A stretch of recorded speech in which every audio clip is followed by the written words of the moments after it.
Bienvenue à toi qui me rejoins pour cette nouvelle vidéo. Après quelques temps d'absence, je suis de retour pour de nouvelles leçons. Et dans cette leçon, on va attaquer une notion assez intéressante. On va parler des arpèges. C'est une question qui m'a été posée sur la chaîne, la page Facebook de Piano pour tous. Et on m'a demandé comment est-ce qu'on peut jouer des arpèges facilement pour accompagner des chants. Donc, je montre ça dans cette leçon. Donc, dans cette leçon, on va voir trois choses au niveau des arpèges. La première chose, c'est la définition des arpèges. Qu'est-ce qu'un arpège basique? La deuxième chose, on va voir des arpèges plus évolués. Et la troisième chose qu'on va voir là, c'est des arpèges, comme on dirait, composés. Donc déjà, je vais prendre un chant de basse avec des accords et on partira des accords pour voir l'explication des arpèges. Si on a cette progression d'accords Do majeur, Fa majeur, Sol majeur et ensuite Do majeur. Donc là, je joue ce qu'on appelle des triades, c'est-à-dire des accords sur trois notes. J'ai une note de Do, une note de Mi, une note de Sol. Dans cette leçon, ça va être une leçon vraiment pour des débutants. Donc je pars du principe que la personne qui m'a posé la question n'a pas forcément de grosses connaissances en accompagnement. Donc je vais réexpliquer depuis le début.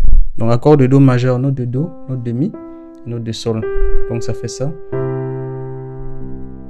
Ensuite, accord de Fa majeur, Fa, La, Do. Accord de Sol majeur, Sol ciré. Et accord de Do majeur, Do mi Sol. Pardon. Donc c'est ce que je joue. Et à la main gauche, j'ai juste ma note de Do pour compléter. La note de l'accord. Ici ça va être Sol et ici ça va être Do. Qu'est-ce que ça va être une arpège? En fait, pour jouer une arpège, plutôt que de jouer notre accord avec toutes les trois notes et les jouer ensemble, on va jouer les notes les unes après les autres. Donc, par exemple, si je fais mon arpège sur mon accord de Do majeur, plutôt que de faire ceci, je vais faire ceci. Pour Do majeur, pour Fa majeur, je ferai ça. Par exemple, pour Sol majeur, je ferai ça. Et pour Do, je ferai ceci aussi. Ça signifie que si je veux jouer la même chose, je fais.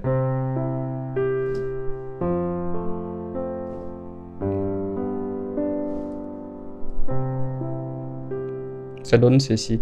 Maintenant, ce qu'il y a possibilité de faire, ça c'est une arpège basique. Je peux faire une arpège plus évoluée.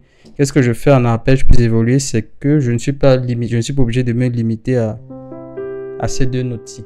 Dans ma main gauche, je peux faire une arpège plus évoluée en mettant note fondamentale, la quinte et la note fondamentale. Donc je ferai ceci. Donc là, je partais sur une arpège à la main droite. Mais en accompagnement, ce qu'on va souvent faire, c'est qu'on va faire l'arpège plutôt au niveau de la main gauche. Et la main droite peut jouer par exemple, ce qui donne la possibilité à la main droite de jouer l'accord et à la main gauche de jouer l'arpège. Donc je peux garder mon jeu d'accord ici. Et juste je complète avec un jeu d'arpège sur ma main gauche. Et donc comment est-ce que je vais construire l'arpège sur ma main gauche? La méthode basique, c'est de prendre ma note fondamentale avec ce petit doigt-ci, l'auriculaire, la quinte de mon accord, c'est-à-dire la note qui était juste au bout là. Je joue ici avec mon index et je reprends la note fondamentale ici avec mon pouce. J'ai donc ceci. Donc là, je fais mon arpège cette fois-ci avec la main gauche. Donc ce qui me donne deux possibilités à la main droite. Soit je joue l'accord, par exemple, comme ça. Soit je joue une note de la mélodie. Donc ceci me donne la possibilité de jouer la mélodie, par exemple, à la main droite. Je vais jouer sur une note, par exemple, la note de Do.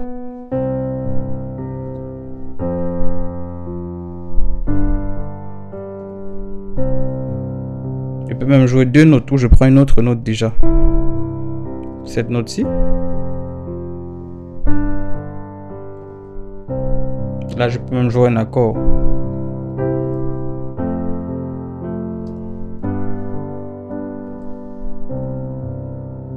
Tu vois, déjà, on commence à avoir un jeu qui est beaucoup plus rythmé. Et donc là, ça nous permet d'avoir des arpèges et de maintenir une certaine cadence à notre main gauche, pendant que notre main droite s'occupe soit des notes de la mélodie, soit de garder un jeu d'accords aussi pour avoir quelque chose de plus enrichi. Donc là, c'est déjà pas trop mal. Maintenant, ce que moi j'ai l'habitude de rajouter en plus de cela, c'est que je fais des arpèges en neuvième. Aussi une arpège basique, 1, 5, 1. Donc là, ce sont juste les chiffres de la gamme. Si Do, c'est ta note fondamentale, Sol sera la quinte de ta gamme de Do. Et ici, tu as encore Do. Maintenant, si je rajoute cette note, en réalité, je n'ai plus 1, 5, 1, mais j'ai un 5, 1 et pas 2, mais j'ai ce qu'on appelle une neuvième. On va juste l'appeler une neuvième et pas la seconde par rapport à la position de la note. Si c'est cette note, on aurait dit la seconde vu que je commence ici. Mais vu que j'ai fait une octave et que je joue cette note, on va plus parler d'une neuvième. C'est la seule subtilité. Donc ce que je peux donc faire ici, je fais tout simplement. Tu vois? Donc plutôt que de simplement jouer ça, mon accord de base ici en arpège, je vais rajouter cette note-ci pour faire une nuance. Et donc ce qu'on a l'habitude de faire, si tu veux juste garder ta main gauche ici, tu peux compléter avec ta main droite.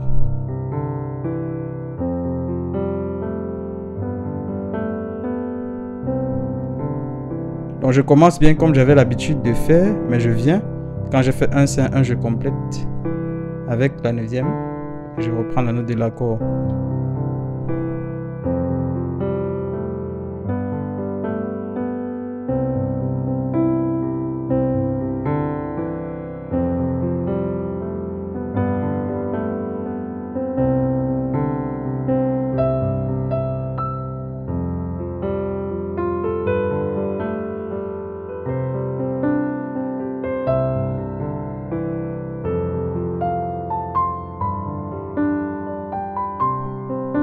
Donc, ce que tu vois, c'est que quand je joue mon arpège, je ne suis pas limité et obligé de me cantonner ici à une seule octave. Je peux déplacer mes doigts ici, donc je peux faire ça.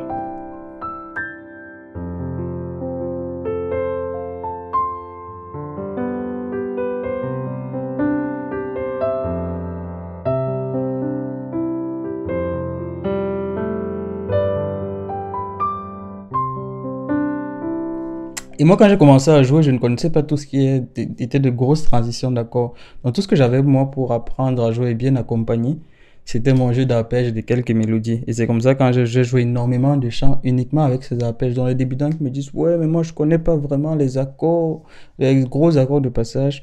Moi, j'ai joué longtemps sans cela. Et je crois que c'était acceptable. Donc, tu peux jouer juste avec ceci. Si je prends un chant que j'ai beaucoup accompagné, c'est ce chant.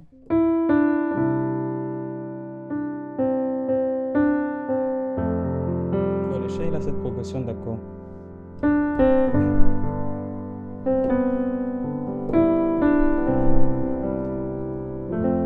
Il n'y a que toi.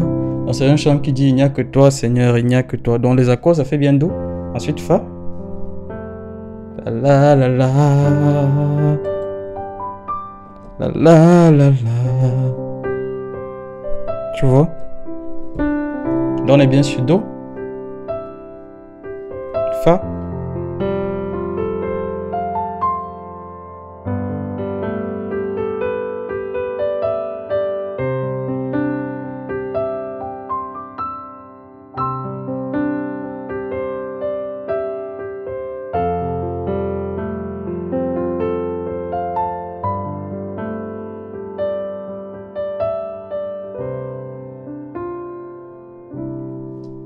Et c'est déjà pas trop mal, donc faut pas te dire oui, bon, moi je ne connais pas forcément beaucoup de choses. Le plus important, ce n'est pas de connaître bien des choses, mais c'est de bien connaître les choses. C'est fondamental.